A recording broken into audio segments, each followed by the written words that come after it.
everyone, and on today's episode we'll be taking a look at the McFarlane Toys Collectors Edition Deadshot.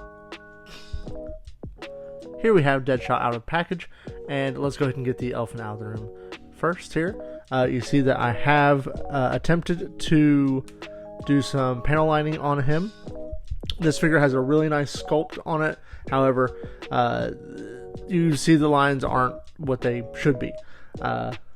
Here is the thing, my panel line marker ran out about halfway through, which is one of the reasons why I have been dragging on putting this review out, simply because I need to buy a new one and I haven't. That said, this guy's awesome. If you don't know Deadshot, his real name is Floyd Lawton. He is a Batman villain. He is a member of the Secret Six and the Suicide Squad. Has some great stories. Really cool character. And it kind of comes down to just he's a mercenary. Looking at Floyd here, McFarlane did choose to use his classic design from the mid-80s. Whenever he first debuted, he had like a tuxedo and like mask and stuff. He looked a little goofy. Then the 80s came around and John Ostrander, Luke McDonnell redesigned the character. I think it was those two. I know they did the Suicide Squad, but Deadshot was redesigned to be kind of what we know him to be now. Sculpt looks really good for what it is. I don't know if the body's been reused, but he does have some new sculpted pieces here. Obviously, we have the bandoliers, we have the sides, and of course we have the chest and the tummy.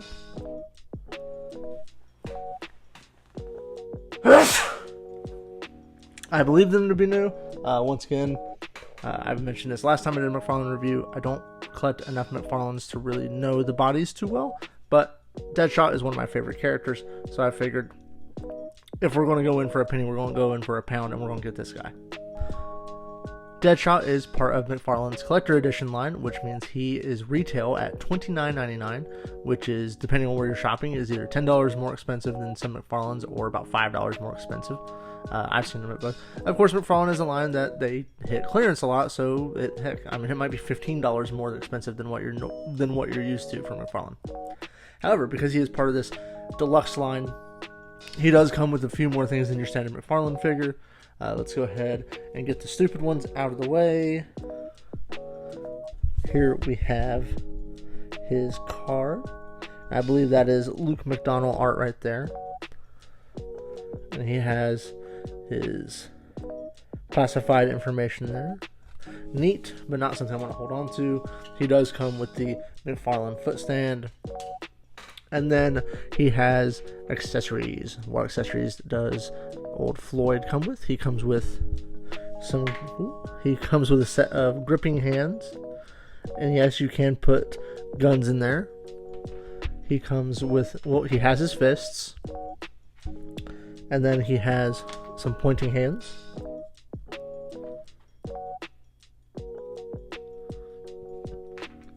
And then we have these gun barrels on his forearms, which just pop off like so.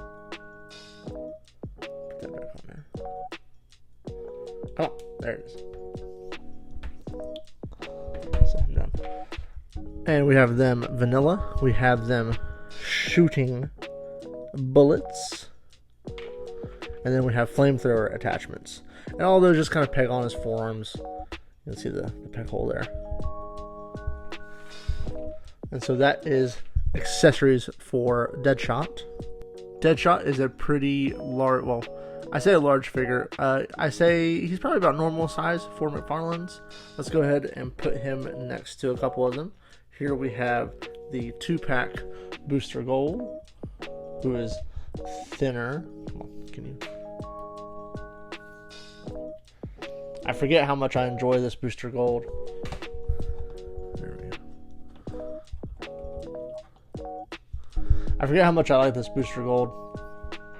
Whenever, because he just kind of hangs out on the shelf most of the time. And then let's go ahead and put him next to a Batman, the Three Jokers Batman here. And I think the scale works fairly well. Everybody looks good next to each other. Deadshot is noticeably wider than Booster Gold. And I will tell you, this Deadshot is very fun, and one thing that I really like about him is that he is forcing me, I don't know if I should like this, he's forcing me to get another Batman. Three Jokers Batman, really good for a shelf piece. Does not articulate kind of the way I want. Doesn't have the wired cape. So I do have the Cowardly Lot Batman coming in. Hopefully soon I'll do a review on that as well, and we'll see how he stacks up to Deadshot, because I would like to see those two facing off with each other on my shelves. But yeah, I think as far as size and scale goes, looks pretty good. Of course, he's going to be too large for your Mezcos or your Mafexes. However, with some camera trickery and other things, you can kind of fudge it here and there. But does not look good with them on a shelf. Let's go ahead and get up close and personal with him. Of course, we've already looked a little bit at the sculpt. Let's go ahead and look at it again.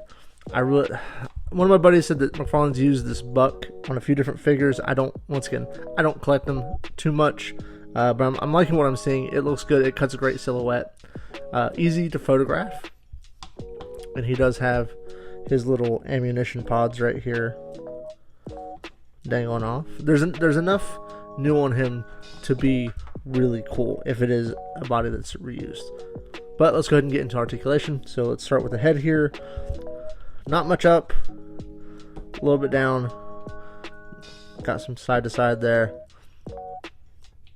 and then you can do full 360. One of the cool things, go ahead and knock those down, is he does have butterfly joints, and I feel like the arm movement is pretty solid on that. Nice and up. Bicep swivel, which does work. Pinned. I don't really care about pins, but he is pinned. He's got that there. Hand pops off like that, and it's got the little round ball peg there. I will say McFarlane Toys swapping hands is pretty easy.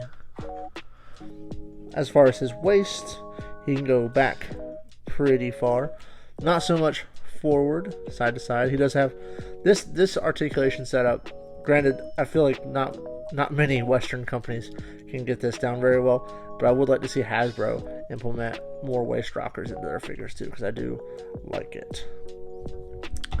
Right, he does have the McFarlane diaper, which isn't too bad on this one. He goes out about that far. I can probably push it a little bit more. Come on. Only goes up about yay, without really pushing it. He has thigh swivel. It doesn't work as well as some others. Double jointed pinned knees. Does he have? No. He does rotate at the ankle, and that toe pivot. And that is the McFarlane Toys Deadshot in a nutshell, at the price of $29.99. I think this guy is kind of a steal. He falls into poses very well. He looks great. He looks amazing on a shelf. He'll look great next to Batman. Overall, just a very solid figure, and one that I'm really glad I have on my shelf, even if McFarlane is losing the license in the next year or so. Will Mattel do one just as good? Maybe. I think Mattel's doing a lot of good work with their WB line right now, and of course the Motu line. Those figures are really good for what they are. So I'm very excited to see what Mattel does with it, but I'm also extremely grateful that I have a really good Deadshot on my shelf courtesy of McFarlane Toys. So yeah, if you see him out, he's not hard to find right now. Pick him up. With how things are going with McFarlane, I will tell you, I wanted the Year One Batman that he's putting out, and he is hard to get a hold of. A lot of my Walmarts are slacking on carrying. Some of them are getting out of the McFarlane business. Can't blame them. The toy industry is in a weird spot right now. Some of these figures are getting harder to find. However, Deadshot is not one of them. So if you're a DC fan, if you're a Suicide Squad fan, make sure you pick this guy up and put him on your shelf. He deserves to be there. Really, really good figure. And that's going to do it for me. Thank you guys for watching. This one was kind of quick. Want to get in and out. Hopefully I'll finish panel lighting this guy at some point. But yeah, that's it. Hope you guys have a wonderful night. I'll talk to you guys on the next one.